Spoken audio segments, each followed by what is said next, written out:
Really? You gotta gotta be kidding me. All right, Dad, I posted this on Twitter. Again, I mentioned earlier, I get a lot of Instagram DMs. This was sent in from a community member asking me, hey, is this a deal that I should take? I posted this on Twitter, Dad. It says, okay, car people of Twitter, I've seen a lot. I see a lot of strange line items on dealer worksheets. Someone explained to me what the, quote, LA car guy is for $795. This is for a Toyota Camry, Dad, a new Toyota Camry. We do not have the MSRP as a line item. We have market value selling price. Then we have a very generous $5,500 discount. Wow, that's a big discount in today's market for a Toyota Camry. Then we have the adjusted price of $20,000. Yes. I was going to say that discount is pure BS. But that's besides the point.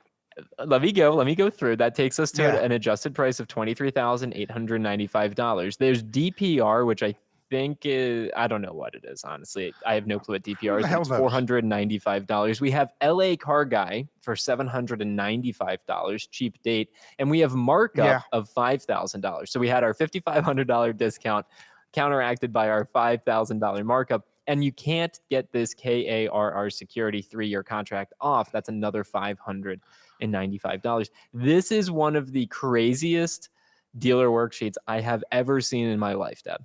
It is, and I suggested that I thought maybe the LA Car Guy thing for $795 was you actually get a date with an LA Car Guy, and I also suggested to you that I believe in Encino, California, the Encino Car Guy charges only $500, so perhaps you might want to consider going to Encino. I will tell you, that before I met your mother. And after I was divorced from my first wife, that at our dealership, we ran a promo where it was buy a car, you get a date with the general manager. Okay. And well, our sales flopped. I mean, went straight into the toilet because I was no bargain at any price. Okay. An LA Car Guy for $795. That would be enough to turn me off from that dealer. I mean, I would have looked at that and I would have said, really? Really? And just gotten up and walked the hell out. I mean, I have seen some crazy stuff in my time in the business. But perhaps that ranks right up there with the Florida friends and family charge of whatever that was, $1,995. I mean, what is nonsense like that? Thinking about getting an extended warranty? Go to joinyaa.com and check out our pricing there. There's no obligation, no spam, no robocalls. YAA for your extended warranty.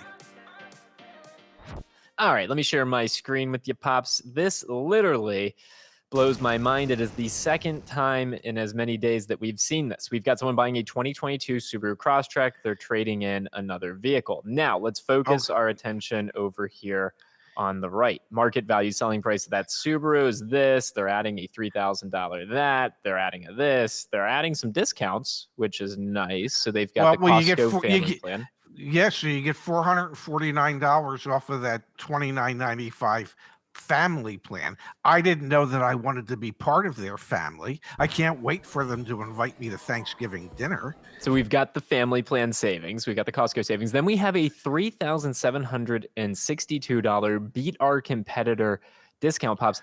That is after the $3,000 worth of add-on they added. Like, what are you doing here? I don't get it. You know what they're doing is they're playing with numbers. That's what they're doing, and they, you know, if you put enough numbers up there, it becomes confusing as hell. Okay, and so that's what they're doing. They're trying to baffle you with BS. Okay, it's actually called, the term for it in the industry when you do it, it's called information overload. You provide the consumer with way too much information so that they really can't make heads or tails of whatever it is that you're doing. You get that $3,760 off, you know, after we charge you an $899 doc fee and a $3,000 family plan fee. I mean, it's just all BS. Ford and GM seek U.S. okay, to deploy self-driving vehicles without steering wheels. Let me read the next line. Both automakers want to deploy up to 2,500 vehicles a year, the maximum allowed under the law for ride sharing and delivery services. Again, deploying self-driving vehicles without steering wheels. Would you prefer I pull up the Cruise article about how the Cruise cars got stuck? Like, what's your reaction to this? Well, I mean, you know how I feel about self-driving cars, but to have self-driving cars that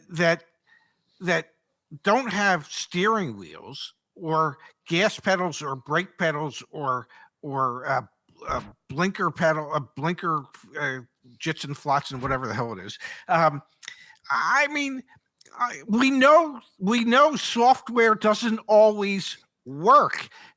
I couldn't get my Bluetooth on my phone to play through my Yamaha speaker system this morning, and the only way I could do it was to, well, restart my phone. And when I did that, it worked. Software doesn't always work. So why would we think that a self-driving vehicle that has no tools for a human being to get into it and be able to move it is a good thing? Because, well, when that software doesn't work, how are we moving that? I mean, you just have to send a tow truck every time one of these things decides to just, I don't know, I'm done working for the day.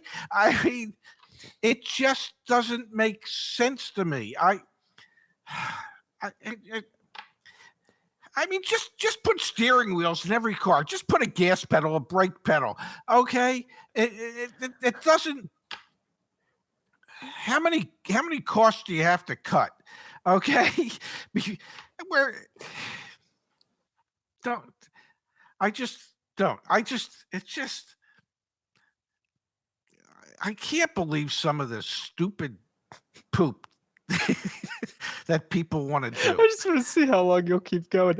We've got Michael in the chat. Isn't a vehicle with no steering wheel or gas brake pedal called a train? It could be, but I think even trains have brakes, and I think they have physical brakes. You know, a lever to pull something. But my God,